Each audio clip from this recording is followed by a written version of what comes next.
Olá, conterrâneos, tudo bem? Como vocês estão? Eu espero que bem. Hoje eu trouxe para discussão o tema Perder-se também é caminho.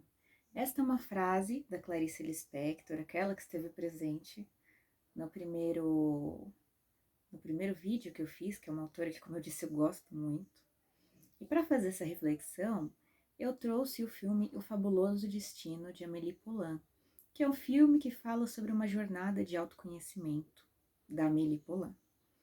Então, para isso, eu vou começar aqui com um resumo poético, com uma licença poética para fazer esse resumo, porque é uma obra que eu gosto muito, e que tem muitos detalhes, então é claro que eu vou fazer uma seleção aqui, porque se eu for contar o filme inteiro, vou passar muito tempo aqui, e esse não é o propósito. Então, vamos ao que interessa. A Amélie Poulain, ela foi criada com os pais no interior de Paris. A mãe dela faleceu muito cedo, de uma causa muito estranha. Ela estava saindo da igreja com a mãe dela e uma mulher suicida se jogou e acabou matando a mãe dela. E o pai dela era médico e ele fazia alguns exames na Amélie para ver se ela estava bem, mas ela ficava assim tão ansiosa por ser tocada pelo pai dela que o coração dela saltitava e o pai dela acabou achando que ela tivesse algum problema cardíaco. E por causa disso ela não foi à escola com as outras crianças, ela teve uma infância solitária. Depois que ela cresceu, ela foi para Paris e foi trabalhar num café chamado Dois Moinhos.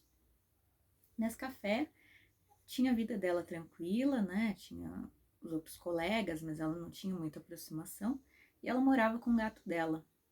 E o fato que mudou essa realidade dela de início foi a morte da Lady Di. Estava passando o noticiário e aí ela se distraiu. Caiu a tampa do perfume dela e bateu no rodapé que tinha o azulejo. Estava solto. E aí ela colocou a mão lá dentro e ela encontrou uma caixa de recordações da infância de um menino. Então ela colocou essa ideia na cabeça de que se ela encontrasse esse homem e se ele se emocionasse com o que ele viu, ela ajudaria as outras pessoas. Mas uma questão que se coloca é: ela queria ajudar as outras pessoas, mas quem a ajudaria? Ela poderia se tornar uma Madre Teresa de Calcutá, mas e as questões dela, quem resolveria? Então a Amélie, ela encontrou o Bretodot, que era esse menino, foi um menino, e ele se emocionou com as recordações.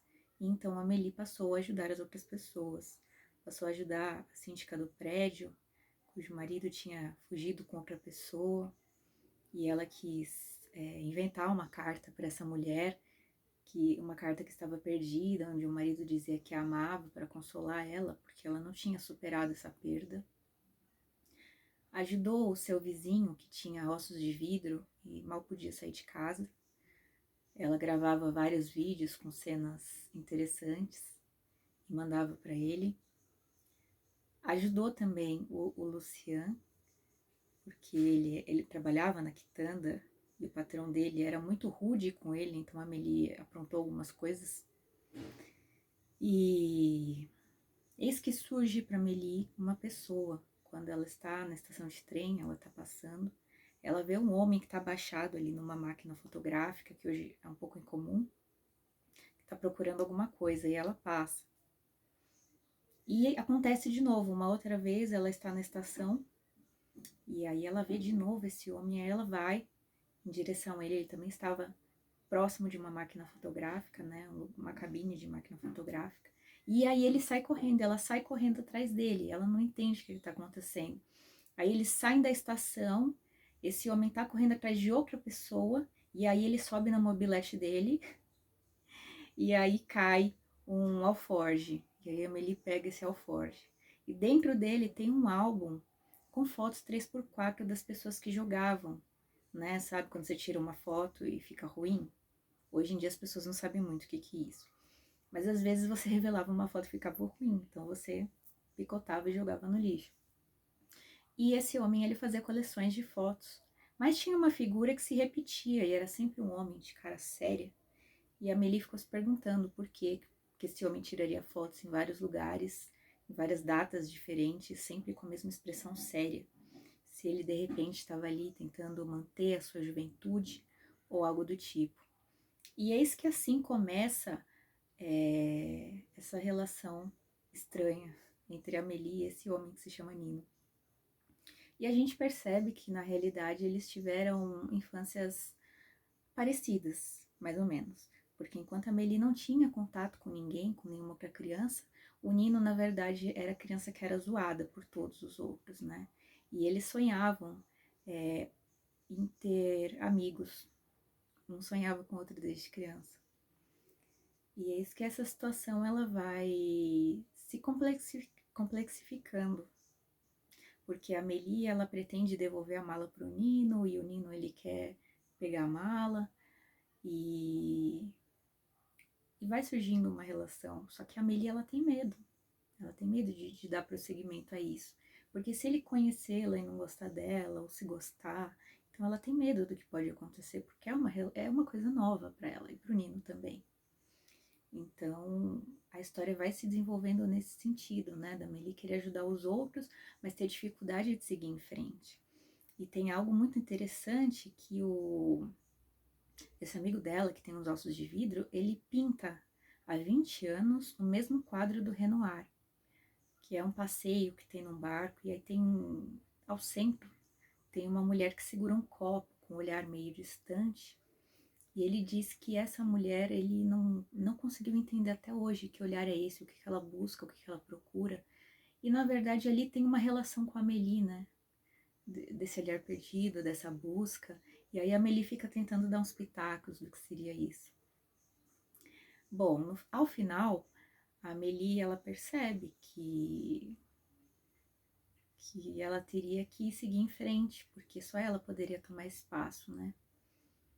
E aí, no fim, o Nino chega, né? Se aproxima dela, vai até a casa dela, e aí eles finalmente ficam juntos. Mas tem muitas peripécias no meio de tudo isso que acontece. Bom, então, Amélie, da minha leitura pessoal, é um conto de fadas moderno, porque assim como a Cinderela deixa cair o sapatinho, o Nino deixa cair aquele alforjes, e isso acaba sendo o elo entre eles, né? Para eles se encontrarem. E é uma jornada de autoconhecimento e de crescimento, onde a gente sai do nosso planeta, né? Que foi o tema do vídeo anterior, do nosso planeta, e aí a gente vai tentar se conectar com as outras pessoas. Então a Amélie, ela sai desse mundo dela estrito, né? Bem fechado, e aí ela vai criando algumas amizades que vai ajudando ela a ampliar esse mundo. Depois disso, aí ela encontra alguém para ter um relacionamento amoroso. Isso causa um pouco mais de medo nela, né?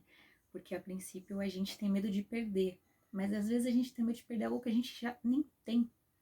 Porque como ela tem medo de perder alguma coisa que ela não tem, e aí ela fica nesse impasse de ir ou de não ir, e isso serve, na verdade, para tudo na nossa vida, né?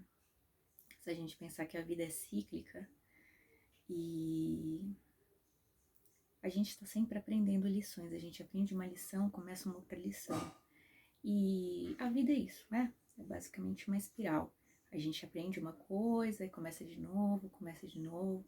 Não só isso, mas também os próprios ciclos, né? Primavera, verão, outono, inverno, dia, noite. Às vezes a gente acha que são muitas coisas que se acumulam. E o medo é uma dessas figuras que dificultam a gente avançar. E aí a gente tem que se perguntar por que a gente tem medo, né? Muitas vezes tem coisas muito boas para surgirem, mas a gente fica já pensando no resultado, sendo que a gente nem deu o primeiro passo para chegar nesse objetivo. Então, o Perder-se também é caminho, da Clarice Lispector, conversa nesse sentido, né? Porque a gente está numa situação de equilíbrio, aí a gente desequilibra, aí a gente equilibra de novo, aí desequilibra. Então a vida é isso, né? Uma eterna montanha-russa mesmo, né? Onde a gente vai aprendendo as nossas lições, vai crescendo, vai se descobrindo. Então o caminho, o movimento, na verdade, é algo que a gente tem que ter em mente. E o medo é a parada, né? O total não, eu vou continuar aqui porque para mim parece que tá melhor. mas a gente, quando fica muito fechado, muito enclausurado no nosso mundo, a gente acaba perdendo oportunidades de seguir em frente. Isso em qualquer instância, né? Seja no trabalho, seja no amor, seja nas amizades. Então, o perder-se também faz parte do caminho, né? A gente vai criando os nossos objetivos, mas quando a gente trava, a gente não vai para lugar nenhum e a gente não encontra os nossos caminhos. Então, a Amélie, ela saiu dessa jornada, né, do próprio mundo pessoal dela, encontrou os amigos e encontrou o amor. E ajudou outras pessoas e depois percebeu que ela tinha que ajudar a si mesma. E na realidade, a gente só consegue ir adiante se a gente se ajudar também, né? Não adianta a gente pensar, e se eu ajudar as outras pessoas, as coisas vão acontecer para mim. Também não, né? Também não. Se a gente não der o primeiro passo, a gente não vai chegar no objetivo. Então, a Amélie Poulain, ela tem essa leitura para mim de uma jornada de autoconhecimento que é muito bonita, né? É muito artística, é um filme muito bonito, que eu revi recentemente e para mim sempre tem um novo sentido. Então, o que eu reflito aqui é que é importante a gente ter segurança. Eu acho que quando a gente tem o nosso planeta muito bem constituído, a nossa criança interior no lugar, as nossas resoluções, é muito mais fácil a gente conseguir se deslocar de um período de equilíbrio, levar esse desequilíbrio para chegar num novo equilíbrio. E essas transformações são inerentes da nossa vida, né? Não adianta sentar aqui e falar, não, daqui eu não me movo, nada mais vai acontecer, minha vida está completa. A vida é essa grande jornada, essa grande aventura de autoconhecimento. Então, o que eu tiro dessa lição é que a gente ter as nossas travas é normal, até porque é uma proteção, né? Pra gente não entrar, não embarcar em qualquer furada. Mas ao mesmo tempo, a gente também tem que ter um pouco de coragem, porque a coragem não é a ausência do medo, né? A gente tem medo sim, mas a gente dá um passo adiante. Então, até a próxima. Perder-se também é caminho. E para quem quiser assistir o filme da Amélie, ele está disponível no YouTube. Eu vou deixar um link aqui onde eu assisti para vocês verem. Agradeço e até a próxima.